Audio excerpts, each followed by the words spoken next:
গণপ্রজাতন্ত্রী বাংলাদেশ সরকারের মাননীয় প্রতিমন্ত্রী ডাকসু সাবেক ভিপি নূর হক নূর ভাই পটুয়াখালী এসেছেন এবং গলাচিপার পথে আছেন।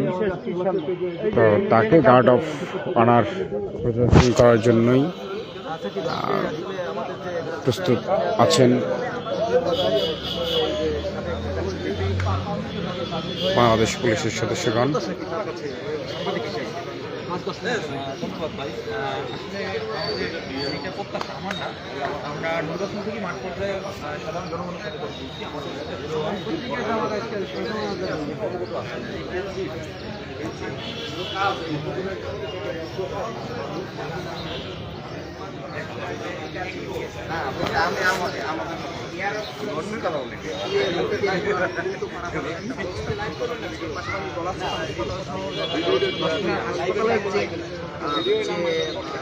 দুর্দশা চিত্র আমরা দেখতে পাই, নোংরা গন্ধ, হাসপাতালের যে একটা সুন্দর পরিবেশ থাকা দরকার, ম্যানেজমেন্ট সেই দিক থেকে অনেকটা পিছনে আছে। সেই বিষয়গুলো এবং কাজ করবে সংস্কার অথবা নতুন হাসপাতাল।